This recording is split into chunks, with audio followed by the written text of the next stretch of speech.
I actually trolled the internet so hard with this one by telling everybody Pathfinder is getting his insta-Q back. And I'm just going to tell you right now, people are sad. I had so many people come to my stream all day trying to get real information on this. The comments in this actually had me dying. Noob, if you're lying, 1, I'm going to cry. 2, you're going to fight out of love. Bro, you can't be playing my feelings like that. I mean, the list goes on. If you guys want to read more, make sure you guys head over to my socials. But here we go.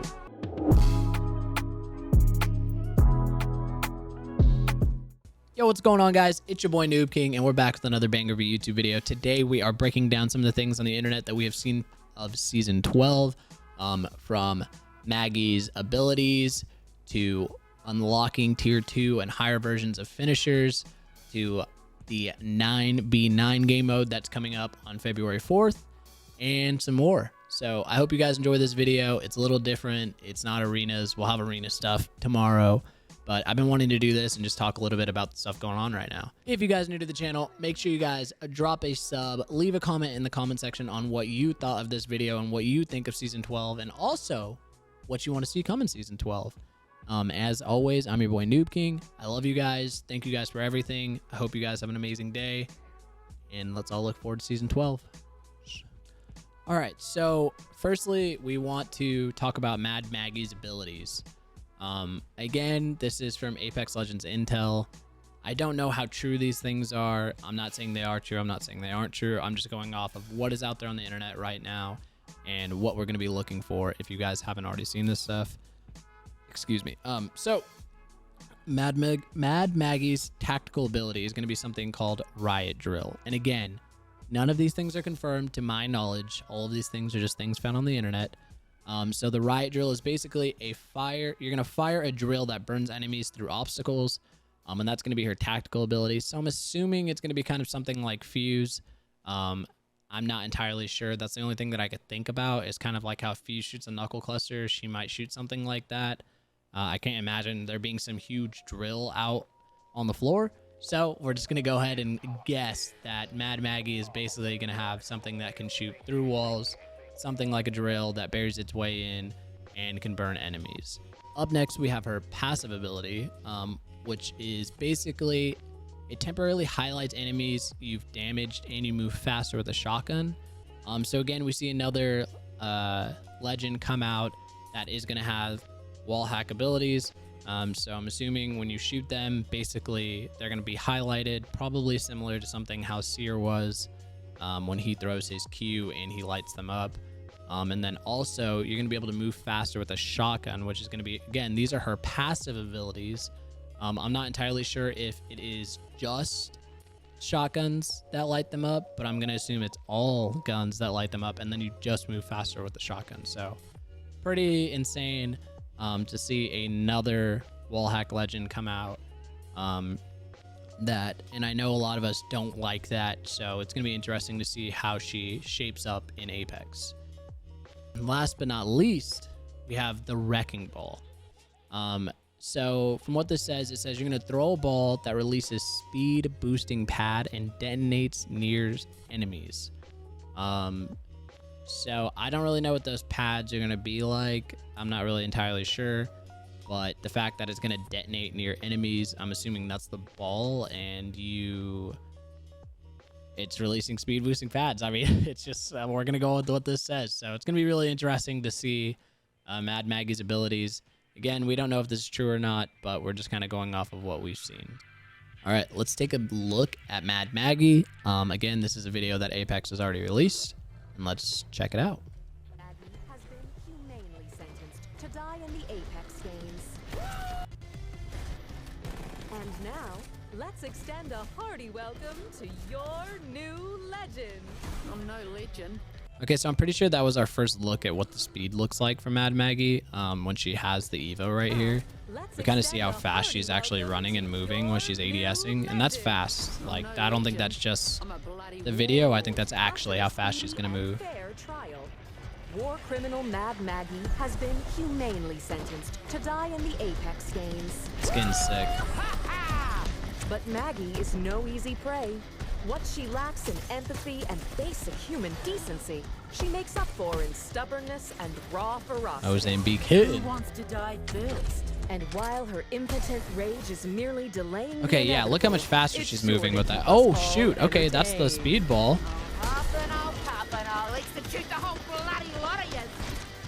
So it kind of looks like she ran over those things and they made her go faster. That's what I'm going to assume that those do. We'll watch that part again. She makes up and raw die first. And while her impotent rage is merely delaying the inevitable, it's sure to keep us.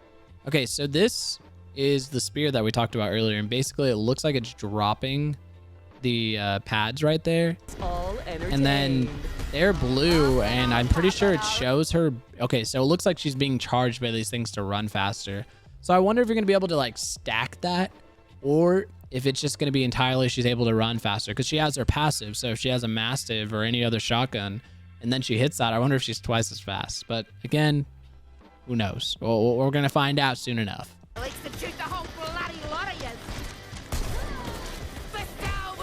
That finisher's fire. All right, up next, we have gameplay required to unlock tier 2 or higher versions of finishers and prestige skins. So we're gonna watch the snippet, and then I'll kind of break down what I think this basically means.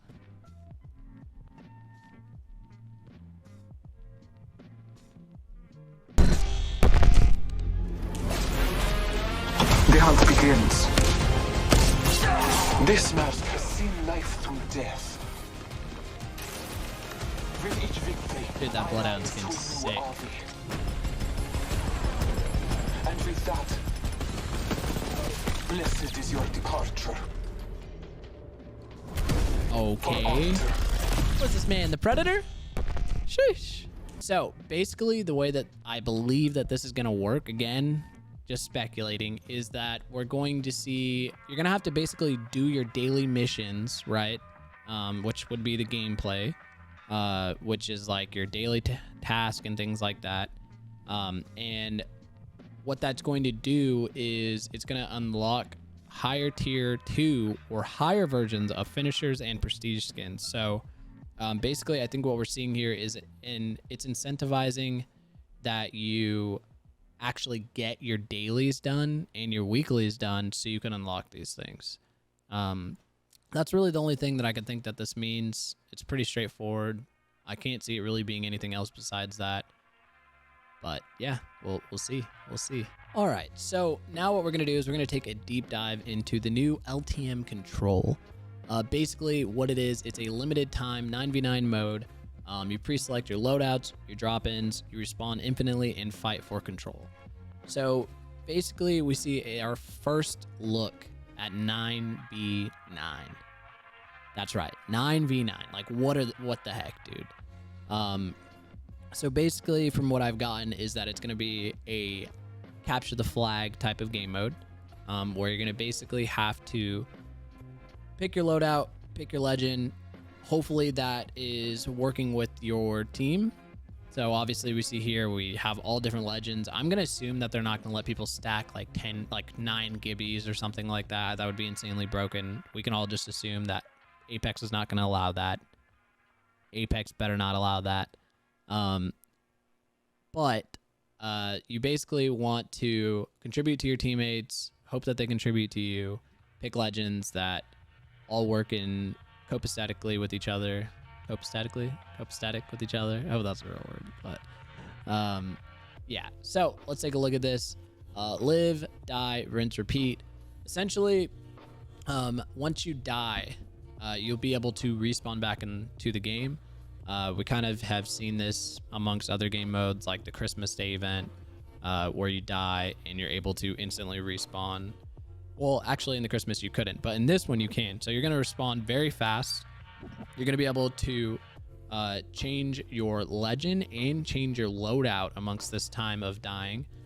So basically this is what some loadouts are going to look like. We've got close quarters, heavy, assault, marksman, and sniper.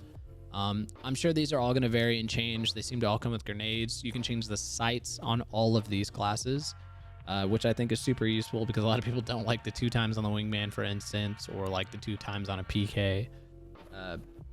But it's pretty interesting to see. I mean, this is very much so kind of like the arenas and again the Christmas Day event, which I'm excited for. I think this is going to be really fun, and it's going to bring a lot of content, and it's going to make a lot of people just be able to enjoy the game with their friends again.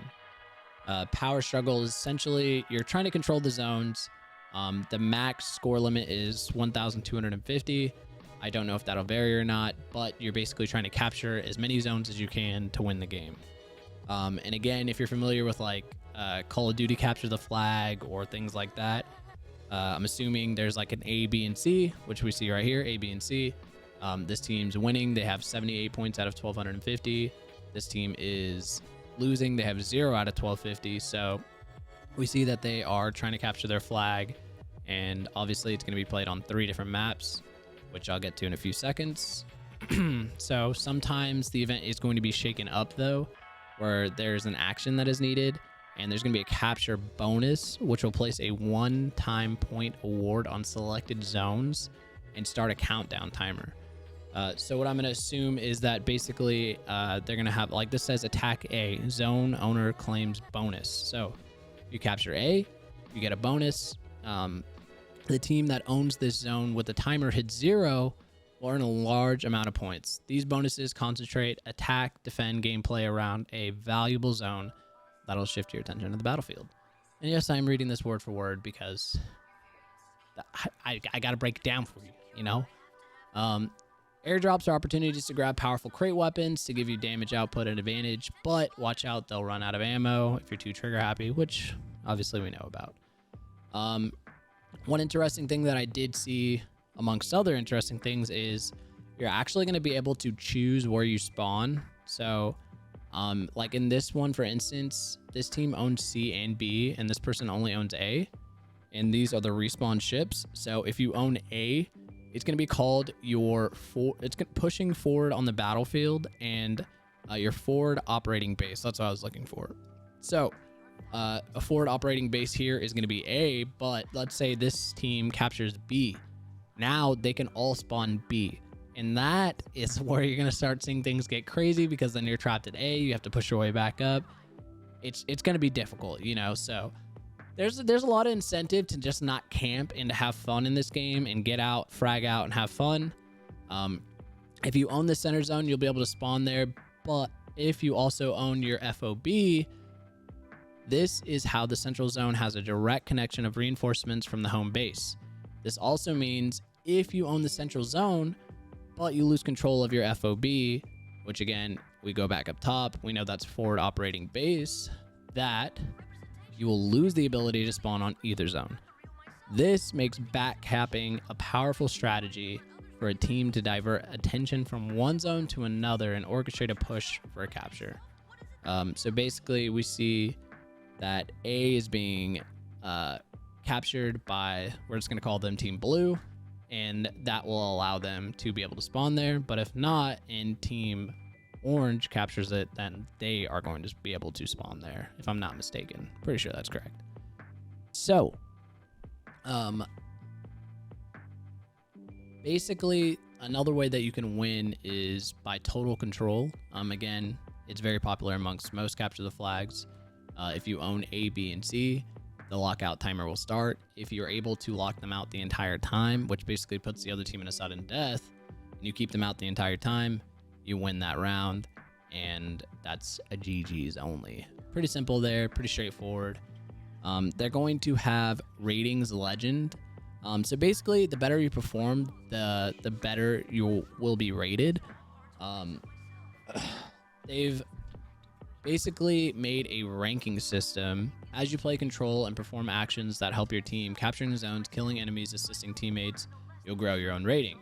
So basically, they like to see clutching up. Each tier progressively gets harder to earn, but grants you more powerful weapons. So you clutch up, boom, you're sitting here. Right now, this person has probably, I don't know what, their rating is tier 2. They're at 80% just from capturing the flag. Looks like they're going to go all the way up to 200, and boom. Once they get to 200, now they have a perped out weapon, and that is basically the rating system. There's 3 different ratings. Basically, those ratings will be blue, purple, and gold. Each tier is progressively harder to earn, but again, it grants you better weapons. So we see him go from blue tier to purple tier, and then above purple tier is gold tier, which again is all gold attachments. There's basically going to be a ratings leader, and basically they're like the kill leader. So the kill leader will have the highest rating, and they will be the ratings leader.